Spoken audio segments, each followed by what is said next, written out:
नमस्कार, बहुत स्वागत है आप सबका। आप हमारा विषय देख और समझ गए होंगे क्योंकि अब देश के बाद प्रदेश की बारी है। मैं पुनीत पाठक हूं, आप देख रहे हैं आपकी बात और आज हमारा मुद्दा है बजट चुनाव वाला। चुनावी साल है तो जाहिर सी बात है कि कोई भी चीज और खास तौर से बजट छूटने नहीं वाला। इसमें चुनाव की झलक तो दिखेगी। शनिवार 10 जनवरी को छत्तीसगढ़ के मुख्यमंत्री डॉक्टर रमन सिंह इस कार्यकाल का आखिरी वार्षिक बजट पेश करने वाले। ये बड़ा खास है क्योंकि साल के अंत में छत्तीसगढ़ में चुनावी घमासान है। जाहिर है इस बजट के जरिए सरकार उन वर्गों पर फोकस करेगी जिनके वोट निर्णायक रहेंगे। माना जा रहा है कि इस बार का बजट लोक लुभावन रह सकता है जो चुनावी साल में रहता है। सवाल यह है कि इस बार सीएम रमन सिंह चुनावी बजट में क्या धमाका करेंगे, क्या ब्रह्मास्त्र छोड़ेंगे जिसकी वक्त वक्त पर चर्चा हुई। रियायतों का तोहफा मिलेगा या इससे आगे भी कुछ होगा। उससे भी बड़ा सवाल यह कि राज्य सरकार आखिर ऐसे कौन से प्रावधान इस बजट में करने वाली है जो उसे चुनावी वैतरणी पार करने में मददगार हो। चुनावी साल बनाम बजट छत्तीसी, रमन के पिटारे में इस बार क्या, किन वर्गों को रिझाएगी सरकार। कल इतने ही समय नहीं, कल तो जल्दी आ जाएगा। 11 से 1:30, 11, 12, 12:30, 1 बजे मैं आपको बताऊंगा कि ये बजट पूरे 14 साल का सबसे महत्वपूर्ण, आकर्षक और जनता के प्रति जवाबदेही से भरा हुआ होगा। लोगों की आकांक्षाओं को, उम्मीदों को खरा उतरने वाला बजट होगा। छत्तीसगढ़ में वार्षिक बजट के लिए ज्यादा वक्त नहीं बचा है। शनिवार को मुख्यमंत्री रमन सिंह अपने मौजूदा कार्यकाल का आखिरी बजट पेश करेंगे। ये चुनावी साल है तो स्वाभाविक रूप से इस बार का बजट भी चुनावी रंग में रंगा रहने वाला है। तो इस बार किन वर्गों को रिझाने वाली है राज्य सरकार। माना जा रहा है कि युवाओं, महिलाओं और किसानों का चुनावी बजट में खास ख्याल रखा जा सकता है। खबर है कि सरकार पिछले बजट के मुकाबले इस बार कृषि क्षेत्र को 75% ज्यादा राशि देने जा रही है। महिलाओं के लिए भी बजट में राहत भरा प्रावधान हो सकता है। सूत्रों के मुताबिक नए बजट में ग्रामोद्योग के लिए 3 लाख तक लोन लेने वाली महिलाओं को सरकार 1,20,000 तक सब्सिडी देने का ऐलान भी कर सकती है। राज्य के 65,000 मितानिनों और 1 लाख से ज्यादा आंगनबाड़ी कार्यकर्ताओं के मानदेय बढ़ाने की घोषणा होने की भी संभावना है। शिक्षा पर पिछले बजट में भी सरकार का फोकस रहा। इस बार भी इस क्षेत्र को कुछ खास सौगातें दे सकती है राज्य सरकार। राज्य सरकार छुई खदान, कुरुद, गरियाबंद, जशपुर, कोरबा और कोरिया में 6 नए कृषि कॉलेज खोलने जा रही है जो कि इन इलाकों के युवाओं को कृषि क्षेत्र में हायर स्टडी का मौका देंगे। रमन सरकार के चुनावी बजट के हाइलाइटिंग पॉइंट्स क्या हैं? ये तो बजट पेश होने के बाद ही सामने आएंगे। पर उससे पहले जो सवाल सबके जहन में तैर रहे हैं वो यही है कि वोटर्स को खुश करने के लिए क्या करने जा रही है रमन सरकार और इस बार किन वर्गों को सरकार से बजट के जरिए सरप्राइज गिफ्ट मिलने जा रहा है। Bureau report, IBC 24।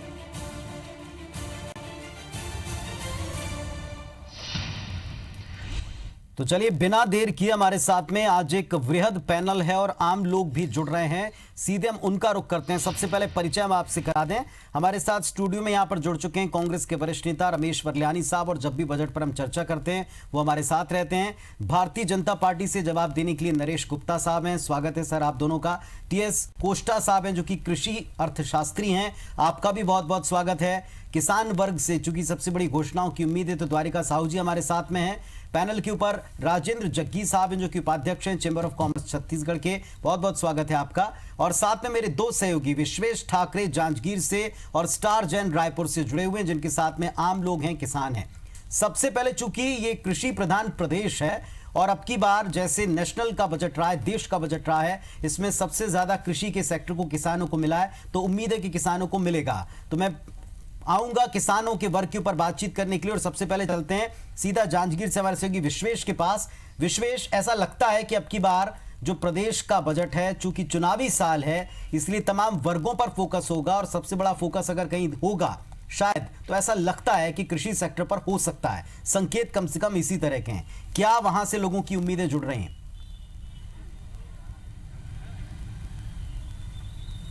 जी, जैसा कि आप देख रहे हैं हमारे साथ में किसान हैं जांजगीर चूंकि प्रदेश में एक विशेष स्थान इसलिए भी रखता है कि ये सबसे ज़्यादा सिंचित जिला कहलाता है। यहाँ पर 3 फसलें कई इलाकों में होती हैं, तो इतने सिंचित जिले में हम खड़े हैं और बजट जो कि उम्मीदों का बजट है, क्योंकि ये चुनावी साल है, लिहाजा किसानों की उम्मीदें हैं। राजशेखर सिंह हैं हमारे साथ में, जिला पंचायत सदस्य हैं, दूसरे किसान हैं जो इस जिले के विभिन्न इलाकों से आते हैं और खेती किसानी करते हैं। राजशेखर जी, क्या आपकी उम्मीदें हैं? आपने केंद्र का बजट देखा होगा, काफ़ी किसानों के रुझान वाला रहा है। राज्य सरकार से क्या आपकी उम्मीदें हैं, क्या आप अपेक्षाएं करते हैं? केंद्र की बजट भी भ्रामक है। वास्तव में जो हमारा उत्पादन का 1.5 मूल्य मिल रहा है, वो अब उत्पादन समिति के ऊपर है जो मूल्य निर्धारण करती है, वो कितना मूल्य निर्धारण करती है। पिछले वर्ष हमने इसी में सबसे ज़्यादा धोखा खाया कि वास्तव में जो कृषि की लागत की मूल्यांकन करती है, उस समिति ने बहुत कम ही लागत का मूल्यांकन किया और ये सब हमारे साथ धोखा है। अब क्या उम्मीद है आपकी? उम्मीद तो है, हम संघर्ष कर रहे हैं, किसान आगे भी संघर्ष कर रहे हैं। सरकार से ये चाहते हैं कि वास्तव में हमको सबसे पहले तो हमारा विष युक्त जो भोजन मिलता है, माने ज़्यादा से ज़्यादा रासायनिक खेती हम कर रहे हैं, वो हमारा जहर मुक्त भोजन मिले, हमको नशा मुक्त समाज मिले। खेती किसानी को लेकर बात करें कि आप किसान हैं, क्या किसान चाहता है? वही तो है, खेती किसानी में ही हमको चाहिए कि हम ज़्यादा से ज़्यादा अपने साधन का सदुपयोग करें, साधन संपन्न बने। और इसके लिए किसान को जो साधन चाहिए, उसमें सरकार की ओर से जो ब्याज ली जाती है, लागत मूल्य जो है, उसमें ब्याज की कमी करें। उसके बाद हमको हमारी जो कीमत है, माने उत्पादन की जो कीमत है, उचित मूल्यांकन के बाद हमको 1.5 मुनाफा निश्चित रूप से प्रत्येक किसान को मिले, ताकि वो अपने परिवार को सुचारू रूप से चला सके। एक तो लागत मूल्य के निर्धारण को लेकर इनका कहना है कि उसका थोड़ा सा निर्धारण सही तरीके से होना चाहिए। जिला पंचायत सदस्य हैं हमारे साथ में, क्या माहौल है इस समय किसानों के बीच में? क्या उम्मीदें हैं इस सरकार से आने वाले बजट को लेकर? आने वाले बजट को लेकर के छत्तीसगढ़ सरकार से किसानों का और क्षेत्र के जनताओं का उम्मीद है कि इसमें जन सुविधा को देखते हुए और गरीबों की स्थिति को सुधार के लिए हमारी सरकार काफ़ी हद तक के एक अच्छा बजट लाएगी। क्योंकि यहाँ पर देखा जाए तो अभी हमारा भारतीय जनता पार्टी की जो सरकार है, उसमें काफ़ी हद तक के लोगों को आगे बढ़ाने का कार्य किया है। क्या चाहता है किसान, ये बताइए, क्या चाहता है? किसान ये चाहता है कि उनका घर द्वार खुशहाल रहे, गरीबी दूर हो। इसके लिए वो किसान उम्मीद करता है कि उनको एक अच्छा उनके हित में बजट आए और ज़्यादा से ज़्यादा वो चलिए, विशेष कुल मिलाकर लागत को लेकर के किसानों की उम्मीद है और ये अच्छा करेंगे, ये जनप्रतिनिधियों की अपनी उम्मीद है। वापस लौटेंगे आपके पास, क्योंकि हमारे साथ में आज एक बड़ा पैनल है और मैं चाहता हूं सबसे एक रिएक्शन बड़ा तेजी से मैं ले लूं। स्टार, आपके पास पे सीधा आते हैं, लोगों से सीधा एक सवाल पूछे, प्रदेश के बजट से उनकी उम्मीदें क्या है? देश का बजट, देश की जनता, प्रदेश की जनता देख चुकी, अब प्रदेश के बजट से क्या उम्मीद? संक्षेप में सबसे जल्दी पूछे। स्पेसिफिक बात करें ना, ऋण कम करें,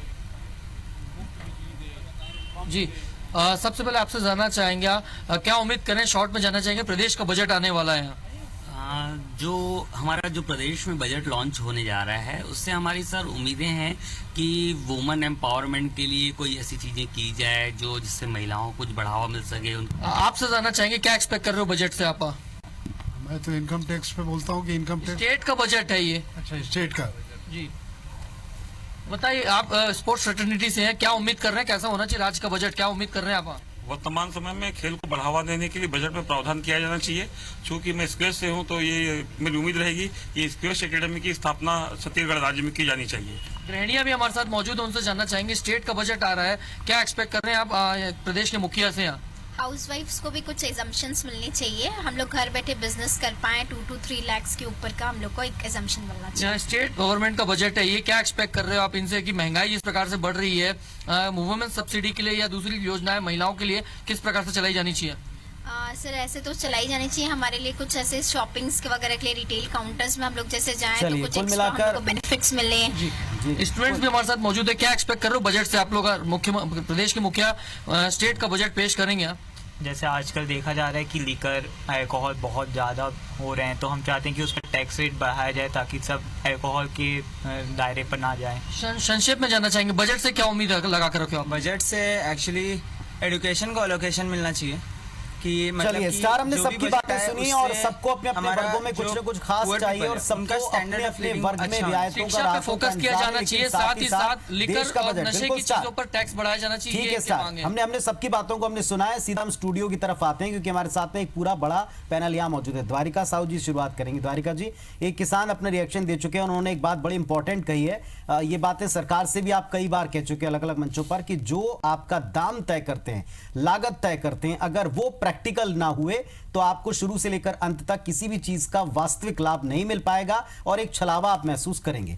क्या एक्सपेक्टेशन प्रदेश के बजट से, क्योंकि देश का बजट ऐसा लगता है कि अब प्रदेश में भी सरकार का फोकस कृषि सेक्टर पे, एग्रीकल्चर पे रहने वाला है। देखिए, कुछ हद तक जो केंद्र का बजट है वो निश्चित रूप से उसी के अनुरूप ही डॉक्टर रमन सिंह भी कृषि के ऊपर फोकस करेंगे, क्योंकि केंद्र का बजट बहुत स्पष्ट नहीं है। क्योंकि हम जो लागत मूल्य की बात लगातार हम लोग किसान भाई लोग कर रहे हैं, आखिर किसको आधार मानेंगे? लागत मूल्य जैसे निश्चित रूप से 1448 रुपया जैसे धान का मूल्य लागत मूल्य माना गया है, लेकिन क्या उसके अनुरूप 1.5 गुना हमको आज, क्योंकि छत्तीसगढ़ मूलतः धान की खेती करते हैं, इसलिए हम ये चाहेंगे कि इसको स्पष्ट करें, डॉक्टर रमन सिंह इसको स्पष्ट करें कि हमारी लागत क्या होगी और लागत के आधार पर 1.5 गुना हमारा मूल्य कैसे बढ़ेगा, उसको बहुत ही स्पष्ट रूप से आना चाहिए। दूसरी बात मैं कहना चाहूंगा कि आज हम 2017 को लगातार किसान हताश हुए हैं, आत्महत्या किए हैं, बहुत ज्यादा प्रताड़ित हुए हैं, कर्ज के से लदे हुए हैं। तो ऐसा लगता है कि इस बजट में किसान को मुख्य फोकस मान करके कुछ बड़ी तादाद में घोषणा डॉक्टर रमन सिंह करेंगे, क्योंकि चुनावी वर्ष है। हो सकता है, ऐसा हम समझते हैं कि कर्ज भी माफी करें, जो समर्थन मूल्य की बात जो कहें उसको भी लागत मूल्य के अनुरूप एक बड़ा अपने को राशि मिले। और दूसरी बात मैं कहना चाहूंगा कि लगातार किसानों को जो वादा जो लगातार डॉक्टर रमन सिंह ने 5 वर्ष के लिए किए थे कि हम कर्ज मुक्त किसान बनाएंगे, हम समर्थन मूल्य को 2100 रुपए देंगे, हम बोनस लगातार 5 साल देंगे और धान की एक एक दाना खरीदेंगे, उसके हिसाब से एक बड़ा बजट हमको ऐसा लगता है कि डॉक्टर रमन सिंह से हमको मिलेगा। और हम उम्मीद भी करते हैं कि अगर कोई ये बजट किसानों के हित में होगा तो वो अपनी वादा को पूरा करे, जो लगातार 5 साल किसान को जो वादा किया उसको पूरा करें, तो ये निश्चित रूप से किसानों के लिए बड़ा बजट हो सकता है। ठीक है, आपने अपना पॉइंट रखा। Doctor T.S.. कोष्टा साहब हैं, कृषि अर्थशास्त्री हैं। कोष्टा साहब, ये एक्सपेक्टेशन किसानों के वर्ग की भी है और कहीं ना कहीं जैसे देश का बजट इंडिकेट करता है और जिस तरह का सर्वेक्षण पेश किया जाता है राज्य में, लगता भी है कि चुनावी वर्ष में बहुत सारी पुरानी घोषणाएं और वायदे पूरे करना पड़ेंगे या कर देने चाहिए, ऐसी एक्सपेक्टेशन लोगों की जुड़ती है। लेकिन प्रदेश की और देश की वास्तविक स्थिति को देखते हुए क्या ये हो पाएगा, संभव हो पाएगा, लोक लुभावन रह पाएगा?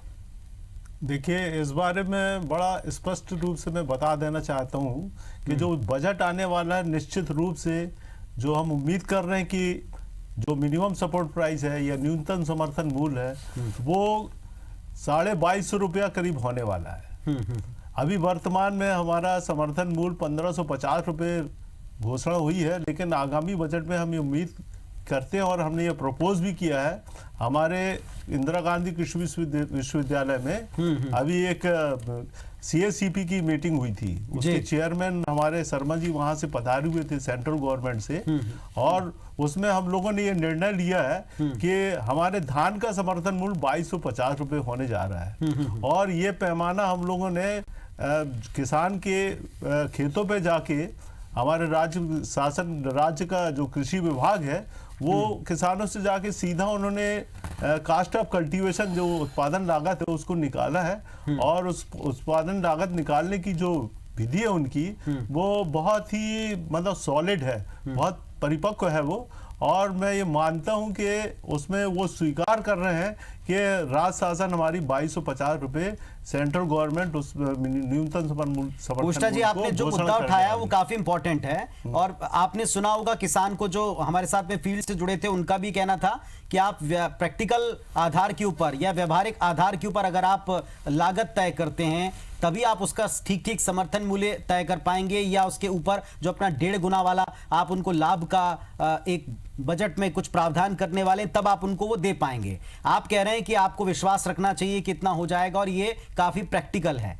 तो क्या किसानों से वास्तविकता के आधार पर बातचीत की गई है या ये केवल बैठ करके कुछ लोगों की समिति ने डिसाइड किया है? आपको महोदय जी, आपको मैं बड़ा स्पष्ट रूप से बता देना चाहता हूं कि ये टेबल पे या एयर कंडीशन में बैठ के ये हम लोगों ने कास्ट ऑफ कल्टीवेशन वर्कआउट नहीं किया है जी। ये किसानों के खेतों पे जाके हमारा कृषि विभाग का पूरा कुनवा उसमें लगा हुआ है और हम लोग हर डिस्ट्रिक्ट से दो तहसील उससे सिलेक्ट करते हैं, 2 तहसील से 2 डिस्ट्रिक्ट लेते हैं और हम लोग उसमें से 5 किसान को 5 साल तक के लिए हम अनुबंधित करते हैं और उनका कास्ट ऑफ कल्टीवेशन निकालते हैं। उस आधार पे उनसे व्यक्तिगत चर्चा भी होती है और उसके बाद ही हम ये घोषणा करते हैं, ये निकालते हैं कि कास्ट ऑफ कल्टीवेशन इस धान की फसल का या अन्य फसलों का ये आ रहा है। ठीक है, आप अपना तजुर्बा बता रहे हैं, हम अपना तजुर्बा जो हम देखते हैं, सुनते हैं और जो रिएक्शंस हमको मिलते हैं, फीडबैक जो आपके सामने भी आते हैं, वही हम आपके सामने रखते हैं। मैं लूंगा द्वारिका साहू जी से इस पर रिएक्शन लूंगा, लेकिन एक बार सबसे बातचीत में करना चाहता हूं नरेश गुप्ता जी, भारतीय जनता पार्टी की तरफ से। नरेश जी, बहुत सारी उम्मीदें हैं और खास तौर से कृषक वर्ग की उम्मीदें हैं। प्रदेश के पास कितना कुछ होता है करने के लिए, ये आपसे बेहतर कोई नहीं समझता। क्या कहेंगे आप? लोक लुभावन रहने वाला है, क्योंकि ये सवाल नेशनल बजट के टाइम भी मैंने आपसे पूछा था। किस तरह की उम्मीद आप रखते हैं? देखिए, ये बजट जो है इस प्रदेश के सर्वांगीण विकास के लिए होगा। इस विकास में आम जनता, कृषक से लेकर आम जनता के सभी के विकास उन्मुख बजट होगा और विकास की गति ऐसी होगी कि इसका फायदा इस प्रदेश के प्रत्येक व्यक्ति को मिलेगा और सर्वहारा वर्ग को विशेष रूप से थ्रस्ट कर जो समाज का अंतिम छोर में बैठे हुए अंतिम व्यक्ति के विकास के लिए आधारित यह बजट होने वाला है। डॉक्टर रमन सिंह का यह बजट बहुत ही अच्छा बजट होगा, जिससे विपक्ष को समझ में आ जाएगा कि डॉक्टर रमन सिंह का यह ब्रह्मास्त्र है। चलिए, बहुत अच्छी बात आपने की और सुनने में भी बड़ा अच्छा लगा। राजेंद्र जग्गी साहब है। राजेंद्र जी, चूंकि आप चेंबर से बिलोंग करते हैं, चेंबर ने पिछले समय से पिछले पूरे साल में और जितने टैक्स समेत या जीएसटी समेत जितने सुधार लागू हुए हैं, उसके बाद कारोबार की, व्यापार की, यहाँ के अपने माहौल की जो भी स्थिति, वो कुछ भी आपसे छिपी नहीं है। क्या आपकी मांगें सरकार से नहीं, प्रदेश की सरकारों से, ये भी मैं दोहराने में नहीं जाऊंगा। सिर्फ आप इतना बताएं, प्रदेश के हाथ में है कितना और क्या एक्सपेक्टेशन आप खुद लेके बैठे हैं? प्रदेश के हाथ में मैं बताना चाहूंगा सर जी कि है तो बहुत कुछ।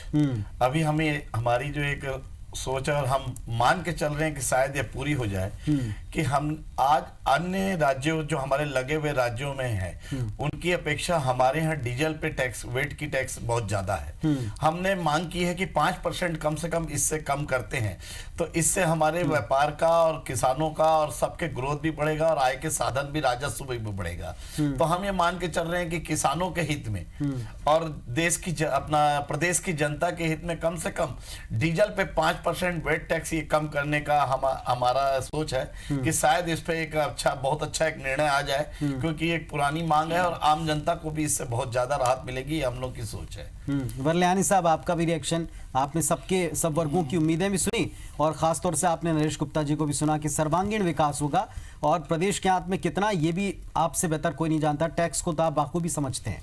देखिए, नरेश गुप्ता जी ने जो सर्वांगीण विकास की बात की तो वो निर्गुण बात है। सवाल है समाज के वर्ग को सरकार क्या दे रही है। सबसे पहले तो किसानों के बारे में मैं कहना चाहूंगा कि आपने संकल्प पत्र में खुद संकल्प लिया था कि 21 रुपया हम धान का मूल्य देंगे और 30 रुपया बोनस देंगे। कम से कम उतनी घोषणा का, उतने संकल्प को तो पूरा कर दीजिए आखिर जाते जाते, क्योंकि ये इनके कार्यकाल का अंतिम चलिए मैं इसका दूसरा पहले पूछता हूँ, आपको लगता है ये 300 रुपए का बोनस जो 5 जो लगातार आपके लिए भी मुश्किल बना रहा, मतलब सरकार के लिए आज से मैं बोल रहा हूं, तो क्या लगता है आपको इस साल वो दे देंगे? क्योंकि जो नेशनल का बजट है उम्मीदें वैसी पूरी नहीं हो पाई, फिर भी सबसे ज्यादा अगर कहीं मिला तो एग्रीकल्चर सेक्टर में, ग्रामीण सेक्टर में मिला।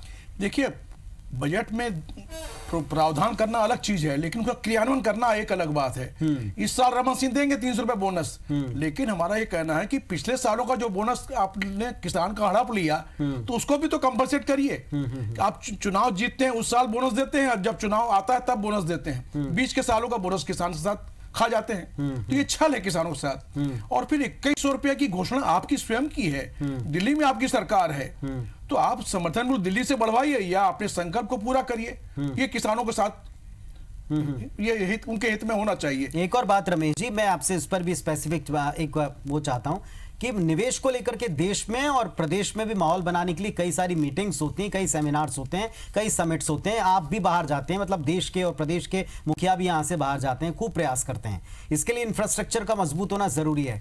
लगातार हम ये बताते हैं और अलग अलग मंचों पर बताते हैं कि हमारे यहाँ ये सुविधाएं, फैसिलिटीज हैं, लेकिन फिर भी वैसा रिजल्ट मिल नहीं पाता। क्या आपकी बार के बजट में वो आप छवि देखते हैं या उम्मीद करते हैं कम से कम? देखिए, निवेश आप आएगा ऐसी उम्मीद करते हैं। देखिए, निवेश के बारे में कितने बार एमओयू हुए, हमारे मुख्यमंत्री जी मेट्रो सिटीज में गए, विदेशों में गए, लेकिन मुझे लगता है कि उसका कोई नतीजा इसलिए नहीं निकला कि आपके प्रदेश में एकल खिड़की व्यवस्था ही नहीं है। कोई आदमी निवेश करने तब आता है कि जब वो आए, प्रस्ताव रखे, आप उसको क्लियरेंस करें, जैसे उड़ीसा के मुख्यमंत्री करते हैं। लेकिन यहाँ जब कोई उद्योगपति उद्योग लगाने आता है और उद्योग संचालने में जाता है, तो वहां की औपचारिकताओं को देख के इतना डर जाता है कि वापस चले जाता है। दूसरा सबसे बड़ा कारण यह है कि पूरे देश में और दुनिया में ये छवि बनी छत्तीसगढ़ की, छत्तीसगढ़ अरे वो नक्सली क्षेत्र, तो उनको ये लगता है कि नक्सली की हिंसा होती है बस्तर में, लेकिन उसको लगता है छत्तीसगढ़ मतलब पूरा छत्तीसगढ़, रायपुर हो चाहे बिलासपुर हो, वो नक्सली हिंसा के चपेट में है। तो इस छवि से मुक्ति दिलाने की जरूरत भी थी, उसको भी हम लोग कर नहीं पाए हैं। मेरे साथी ने कहा, इन्होंने चेंबर्स की ओर से, कि डीजल और पेट्रोल की दरों में कमी की जानी चाहिए। हमारे यहाँ दिक्कत क्या हो गई है, 25% आप पेट्रोल और डीजल पर आप वेट लेते हैं और 2 रुपया लीटर है पेट्रोल पर सेस और 1 रुपया डीजल पर है सेस। तो इसको डीजल पे जो सेस है उसको तो खत्म करिए और 5% आप वेट खत्म करिए, जो तो काफी लोगों को राहत मिल जाएगी। चलिए, कमोबेश आप राहत, और एविएशन जो फ्यूल है उसमें 4% टैक्स ले रहे हैं, उसमें 20% कर दीजिए तो आपकी क्षतिपूर्ति हो जाएगी। चलिए, कमोबेश आपने जो 3 पॉइंट उठाए, मैं नरेश गुप्ता जी से उस पर कमेंट लूंगा। द्वारिका साहू जी, एक बात यहाँ, जैसे डॉक्टर कोष्टा हमसे कह रहे थे कि हम ये बैठ करके जितना भी निर्धारण करते हैं ये हमने बड़े प्रैक्टिकल वे में किया, आप इस पर कुछ कमेंट करना चाह रहे थे। और दूसरा मुख्य डिमांड आपकी क्या आप रखते हैं? देखिए, मैं डॉक्टर साहब के बातों का जरूर समर्थन करूंगा कि उसने प्रैक्टिकली कुछ जाके किया होगा। वैसे तो मेरे किसान भाई वहां पर उसके कमेटी में जाकर बैठे थे, मेरे को अच्छे से मालूम है। उसमें किसान भाई लोग ने ये स्पष्ट रूप से कहा है कि हमारी लागत क्या होती है। हमने पूरी बात उसको डिटेल में बताया। उस समय लागत हम लोग मांग किए थे कि हमारी 4000 कुंटल में हमारी धान को खरीदना चाहिए। जब तक ये रेट नहीं आएगा, किसान का लागत कभी उससे कम हो ही नहीं सकता, क्योंकि हम जमीनी बात करते हैं, हम अपना खुद का मूल्य आकलन नहीं करते, हम अपना जमीन का किराया आकलन नहीं करते। इस तरीके से पूरी बात को अगर ब्यौरावास अगर लिया जाए, धान बुआई से लेकर कांटा बिनाई से लेकर धान लुआई और कटाई और कोठार तक जाने का और घर तक जाने का, चलिए point cut to cut point बात करते हैं, तो वो कीमत ज्यादा होता है। लेकिन उसके बावजूद भी अगर कोई विश्लेषण अगर किए हैं, 2200 रुपया 2250 की बात करते हैं, तो हम स्वागत करते हैं डॉक्टर साहब का। उसने जाकर प्रैक्टिकल बात तो कही है, मानी है, लेकिन इस चीज को अगर ये पर्याप्त होगा अगर ये इतना मिल जाता है, ये पर्याप्त नहीं होगा। हमने पहले ही बोला है कि हमारा अगर लागत के हिसाब से हमारा अगर धान का मूल्य होगा तो 4000 रुपए कुंटल में जब तक धान नहीं बिकेगा, किसान को रत्ती भर का फायदा होने वाला नहीं। डॉक्टर कोष्टा, इस पर कोई कमेंट करेंगे आप? हाँ, मैं बड़ा स्पष्ट रूप से बता देना चाहता हूँ साहब को कि ये जो है ना बहुत ही प्रैक्टिकल, और हर चीज जितनी भी प्रकार की लागत लगती हैं उन सभी लागतों को हमने उसमें शामिल किया है। और यदि 4000 मूल्य की ये बात करते हैं तो मैं इसके बारे में बता दूं कि 4000 मूल्य प्रति उसमें नहीं आता है। और 4000 मूल्य यदि समर्थन मूल्य करेंगे तो हमारी जो इन्फ्लेशन है, मुद्रास्फीति इतनी बढ़ जाएगी कि हमारे देश की आम जनता को खाने के लिए लाले पड़ जाएंगे। तो 4000 रुपए तो मुश्किल है, लेकिन जो मिलना चाहिए वाजिब वो 2250 रुपए हम लोगों ने प्रपोज किया है। और ये मैं मानता हूं कि ये मतलब पर्याप्त है और इसमें किसान को जरूर लाभ होगा, करीब 700 से 800 रुपए प्रति कुंटल उसको फायदा होगा। चलिए ठीक है, हमारे साथ में नरेश गुप्ता जी। नरेश जी, एक सवाल वर्लियानी साहब ने भी उठाया था और साथ में चेंबर से राजेंद्र जग्गी साहब ने भी, कि आप जो पेट्रो प्रोडक्ट्स हैं वो हालांकि आपके हाथ में सब कुछ नहीं होता है, लेकिन इसमें आप कुछ रियायतें दे सकते हैं। बिजली की दरों में प्रदेश की तरफ से आप कुछ रियायतें दे सकते हैं, जो उद्योगों को भी जाती हैं, जो कृषि के सेक्टर में भी जाती हैं और जो आम लोगों तक भी आती हैं। क्या ये उम्मीदें पूरी हो सकती हैं? देखिए, कृषि के क्षेत्र जहाँ तक विद्युत का सवाल है, कृषकों को विद्युत शुल्क में बड़ी छूट है और बहुत बड़ा उनको राहत दिया जा रहा है। और अल्टीमेटली सरकार को चलाने के लिए कहीं रिसोर्सेस तो चाहिए कि सरकार बिना रिसोर्सेस के चलेगी। हमको सपोर्ट प्राइस बढ़ानी है, हमें सर्वहारा वर्ग के लिए नए प्रोजेक्ट्स लाने हैं, उनके जीवन स्तर को ऊपर बढ़ाना है, शिक्षा देना है, स्वास्थ्य देना है। तो इन सारी चीजों के लिए पैसे कहीं से आएंगे? पैसे कहाँ से आएंगे? तो पैसे लाने की भी व्यवस्था चाहिए। तो सरकार ये बड़ा एनालिसिस करते हैं कि किस सेक्टर से पैसे लेकर किस सेक्टर में उपयोग करें, जाकि राष्ट्र के प्रदेश की जनता का संपूर्ण विकास हो सके। और जहां तक सवाल इलेक्ट्रिसिटी का, पूरा हम किसानों से कोई चार्जेस नहीं ले रहे हैं, बहुत नेग्लिजिबल चार्ज लिया जा रहा है और जितना हो सकता है। और बेसिकली अभी जो रिवर लिंकिंग का जो प्रोजेक्ट चल रहा है, यदि पूरे देश में वो सक्सेसफुल हो गया तो ये मान लीजिए कि कृषकों की बहुत बड़ी समस्या का समाधान हो जाएगा। गुप्ता जी एक टॉपिक है जो हम लोगों के बड़े करीब है। गुप्ता जी एक टॉपिक है जो हम लोगों के बड़े करीब है। मैंने जब देश का बजट आ रहा था ना, तब भी आपसे सवाल पूछा था, एक टैक्स पेयर को देश के बजट में क्या मिला, वो आप और मैं बहुत अच्छे समझ चुके हैं, डिस्कस भी कर चुके हैं। अब प्रदेश में तो केवल पेट्रोलियम प्रोडक्ट हैं जिन पर कुछ राहतें अगर मिल जाएं तो शायद बेटर होगा। तमाम चीजों की कीमतों पर थोड़ा थोड़ा या तो लगाम कसेगा या थोड़ी बहुत राहत भी मिल सकती है। चुनावी साल है, सारे वर्गों को मिलेगा, सारे वर्गों को खुश किया जाएगा, ऐसी उम्मीदें हैं। लेकिन आम टैक्स पेयर के लिए क्या प्रदेश के बजट में कुछ हो सकता है?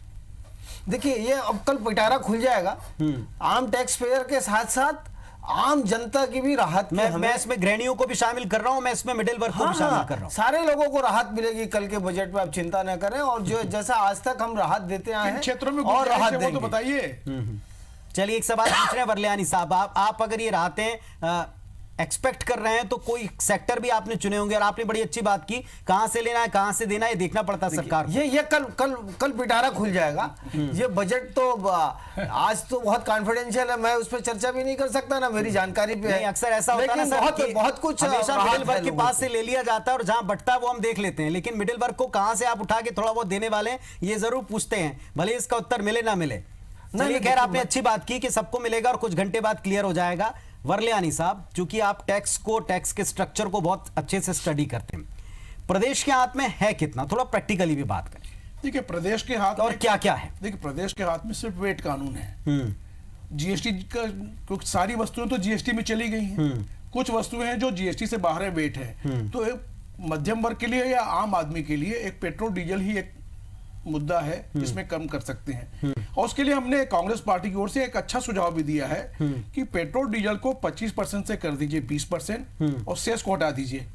अब इससे जो आपका राजस्व की हानि होगी उसकी क्षतिपूर्ति करिए। जो एविएशन फ्यूल है, जिसमें हवाई जहाज के लिए पेट्रोल जो लगता है, उसमें बड़े लोग यात्रा करते हैं, उस पर आप वेट ले रहे हो मात्र 4%, मतलब 21% का उनको लाभ है। तो उस 4% को बढ़ाकर आप 20% कर दीजिए, तो आपके राजस्व की क्षति भी पूर्ति हो जाएगी और आम आदमी को राहत भी हो जाएगी। लेकिन ऐसा हो पाएगा क्योंकि आपकी बात ये बोलने की बात है, दोनों का फिगर की तुलना करके बता दे वल्यानी जी, किस पे कितना लॉस होगा और किस पे कितना बेनिफिट होगा, ये फिगर ला के देते हैं वल्यानी जी। नहीं, एविएशन फ्यूल में इसलिए मैं बोल रहा हूं कि बॉम्बे ये मेट्रो सिटीज में भी एविएशन फ्यूल पे ज्यादा टैक्स है यहाँ से, और वहां की हवाई यात्रा की टिकटें सस्ती हैं। हम छत्तीसगढ़ में इतना एविएशन फ्यूल यदि कम रेट में दे भी रहे हैं, चलिए ठीक है, तो बड़ा लाभ तो नहीं मिल पा रहा है। ठीक है, ये भी एक मुद्दा हो सकता है और ध्यान रखेंगे, और कल जब बजट आएगा तो इसमें भी कितना ध्यान रहता है हम देखेंगे। स्टार के पास में मैं इस वक्त जाऊंगा, आप थोड़ा सा सीधे सीधे डिमांड्स के ऊपर बात करते हैं। स्टार, आपके साथ जो लोग मौजूद हैं, सवाल वहां से केवल यही पूछा जा सकता है कि अब देश नहीं बल्कि प्रदेश का बजट है, प्रदेश के बजट में अपने घर का बजट बनाने या बिगाड़ने में कितनी राहत वो मांगते हैं, सीधे क्या मांगते हैं?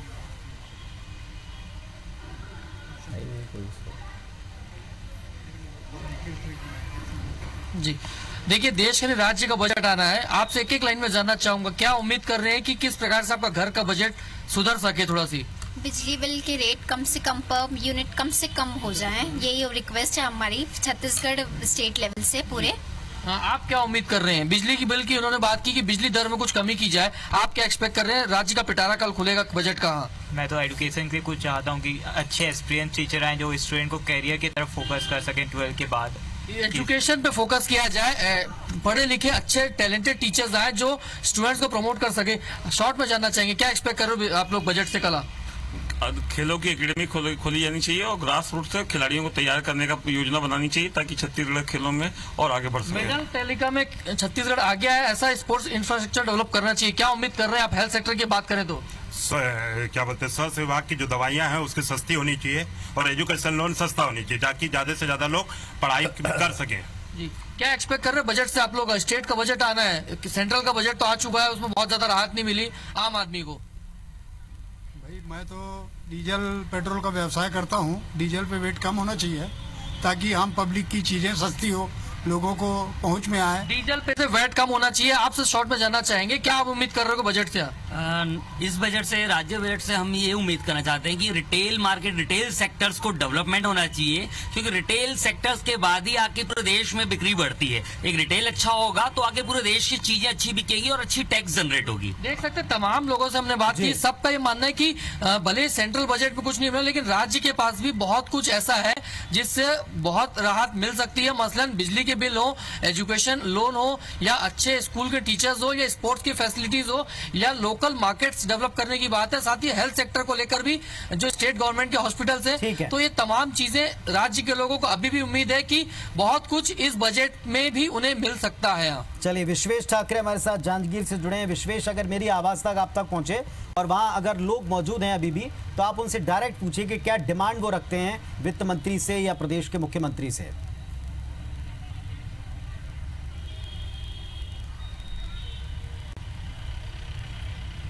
चलिए, लगता है मेरी आवाज़ जो उन तक नहीं पहुंच पा रही है, शायद मेरा संपर्क उनसे यहाँ पे स्थापित नहीं है। यही बात मैं पूछता हूँ राजेंद्र जग्गी साहब से, क्योंकि हर सेक्टर से ये हम देख रहे थे पिछले एक पखवाड़े से भी ज़्यादा समय से ये खबरें हम दर्शकों तक पहुँचाते रहे कि सरकार अलग अलग विभाग अलग अलग सेक्टर्स की डिमांड्स पूछ रहे थे। आपसे भी पूछा होगा, चेंबर से भी पूछा होगा, क्या प्रमुख आपकी डिमांड सरकार से हैं? सर, हमारी डिमांड हमने रखी है क्योंकि एग्रीकल्चर का प्रदेश है हमारा और सब कुछ हमारा उद्योग और एग्रीकल्चर पे हम डिपेंड है। हमने मांग की है कि हम चाहते हैं कि पोहा, मुरमुरा, राइस मिल, ऐसी जो भी अपना उद्योग है, इनमें कम से कम बिजली की दरों पे कटौती मिलनी चाहिए। आज माने बड़े दुख की बात है कि हमारे यहाँ जो सरप्लस बिजली का हम लोग प्रदेश मानते हैं, लेकिन आज महाराष्ट्र, पंजाब, गुजरात, उनसे हम 4-4 रुपया महंगी बिजली हम अपने उद्योगों को दे रहे हैं, तो हम उनके साथ कंपटीशन सरवाइव कैसे कर पाएंगे? तो इन सब चीजों को ध्यान रखते हुए कि कम से कम कुछ उद्योगों को बिजली में अपना छूट देनी चाहिए। अगर हमारे पास सरप्लस है तो हम ये छूट हम अपने उद्योगों को दें ताकि बढ़ावा मिले। नंबर 2, हमने एक मांग और रखी है कि ये छोटी छोटी भ्रांतियां रहती है, छोटे छोटे काम रहते हैं जिस पे सरकार ध्यान नहीं देती। गुमास्ता लाइसेंस, अब गुमास्ता लाइसेंस बचा क्या जब आपने सब कुछ कर चुके हैं? आज महाराष्ट्र ने गुमास्ता 10 से जिसके भी स्टाफ कम है उस पर टोटल गुमास्ता लाइसेंस उन्होंने कम कर दिया।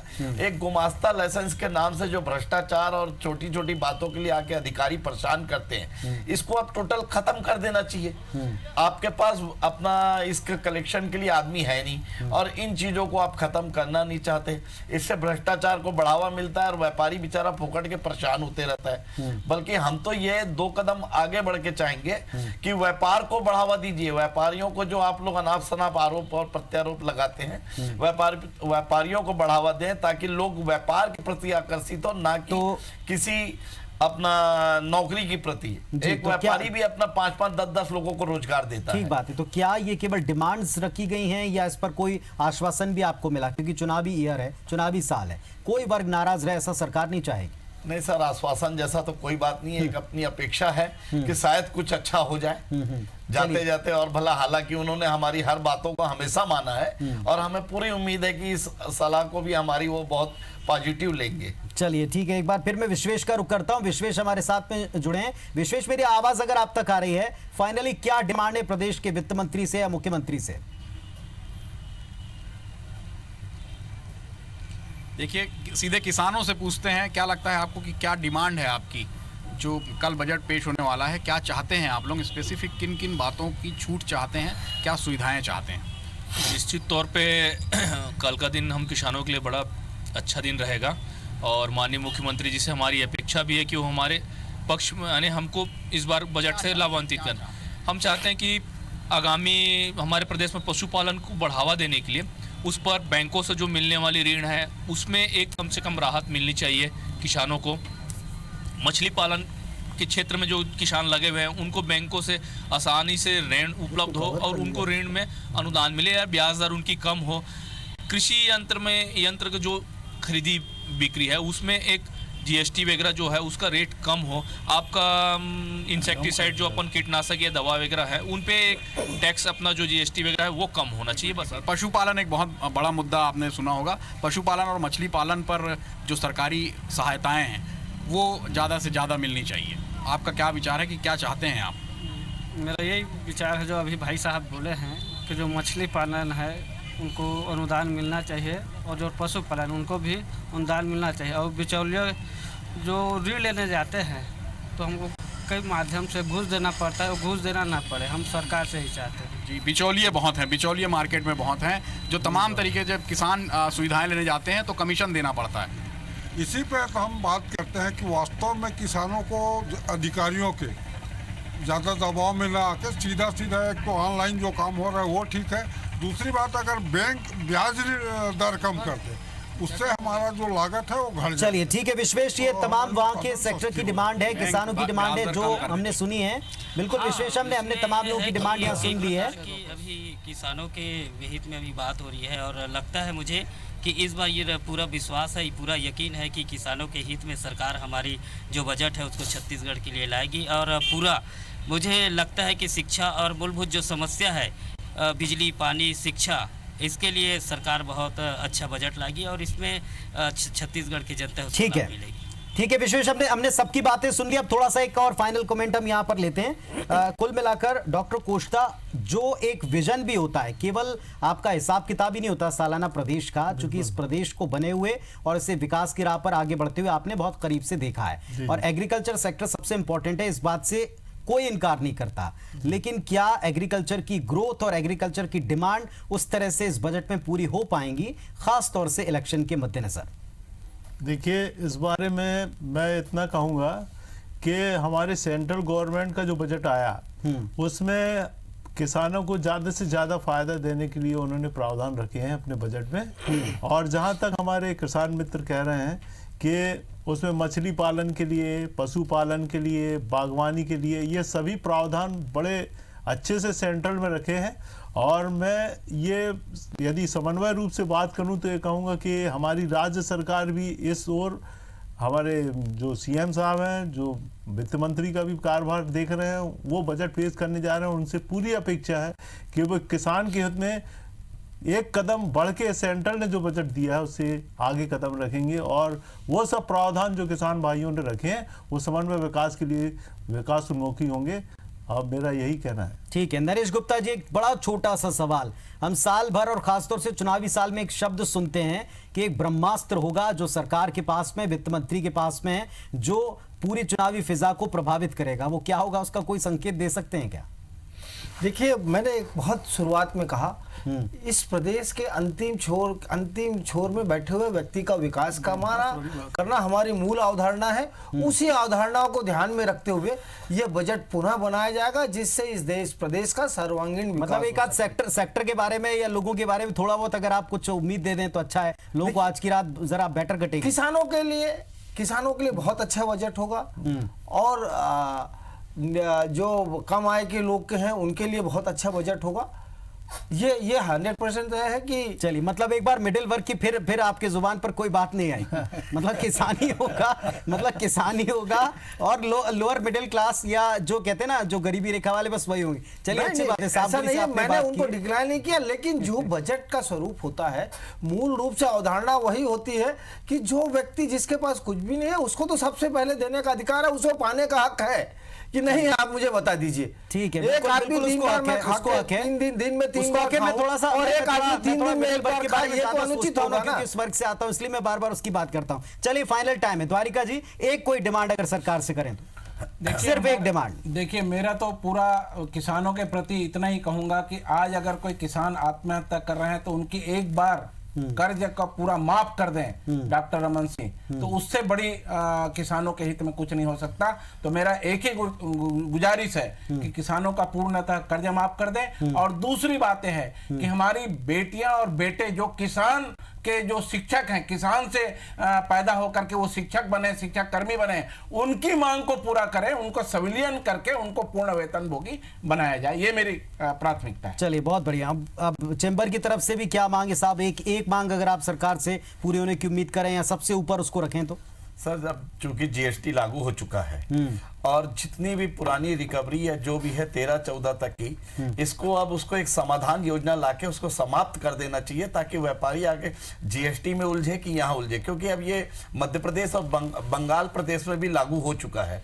तो हमारी यही अपना एक निवेदन है कि यहाँ पे भी वो समाधान योजना लाकर जितने भी पुराने प्रकरण है रिकवरी के, उसको समाप्त कर देना चाहिए। बरलियानी साहब, जिस सेक्टर को आप बिलोंग करते हैं, जिस सेक्टर को आप लगातार देखते हैं और साथ में जिस दल की तरफ से आप यहाँ बैठे हैं विपक्ष की, उसकी एक डिमांड क्या है या एक सबसे बड़ी उम्मीद क्या है? देखिए, हम चाहते हैं कि प्रदेश में शराबबंदी होनी चाहिए, लेकिन दुख की बात यह है कि सरकार शराबबंदी को कदम बढ़ाते बढ़ाते शराब ठेकेदारों को तो हटा दिया, लेकिन खुद शराब ठेकेदार बन गई। हम चाहते हैं कि प्रदेश की जनता के हित में शराबबंदी होनी चाहिए, इसकी घोषणा करना चाहिए मुख्यमंत्री जी को। तो क्या ऐसा लगता है आपको ये मुफीद वक्त होगा, ये जगह होगी, ये वो प्लेटफॉर्म होगा, क्या ऐसा हो पाएगा?